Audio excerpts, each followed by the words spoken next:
Sometimes in our lives, we all have pain, we all have sorrow. To me, it feels great. I get the opportunity to do something a lot of people really don't do. Talk about somebody who was great, marching the civil rights, doing what's right for for human people and human beings and stuff. It's very important. It's very important to me. It's very important to America. It ain't only me because I'm black.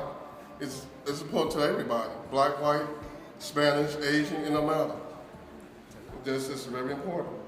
And it needs to be, I need to say something about it today. It's very important. Thursday was Martin Luther King's birthday.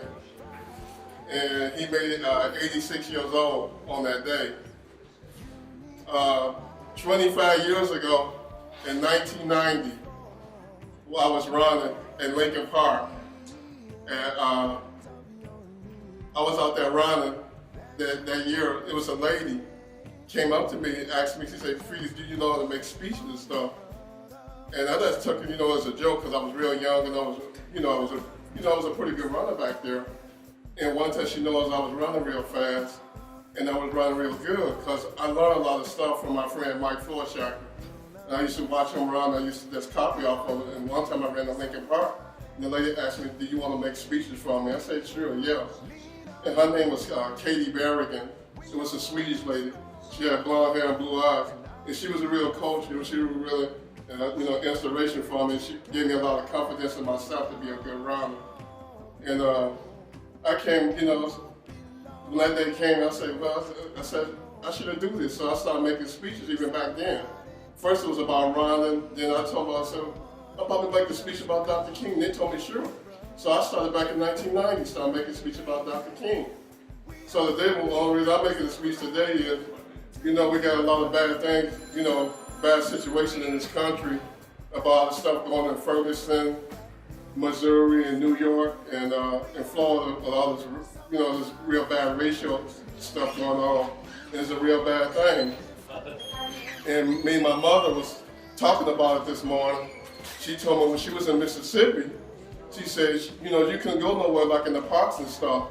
But when you went in the parks and stuff back when she was growing up, everything it said whites only. And when I was a kid growing up in Chicago, President Kennedy was in office, and I seen it on TV, and I couldn't believe what I was seeing. And it said whites only. It was in the park. It was down I think it was down south in Florida. And I just shook my head because I didn't understand it because I was a kid back then. I was 4 years old. Then when I was growing up, back in '63 before Kennedy got killed, they showed this real bad race riot on TV. And I didn't understand it, but I was looking at the TV and they had a bulletin on it, came on Channel 2. And we had an old black and white set back in those days, and we were watching it, and I couldn't believe what I was seeing. I just shook my head and said, my God. I said, people are like that?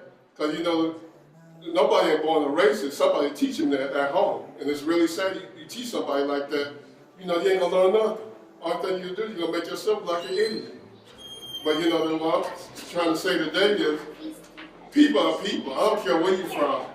I don't care you black, white, Latin, or Asian. People are people. And I think that's what God put on this earth, to learn about one another, not hate one another. We got too much of that going on anyway. You see things going on. It's a lot of mess these days, and it's really sad. And that's all I got to say.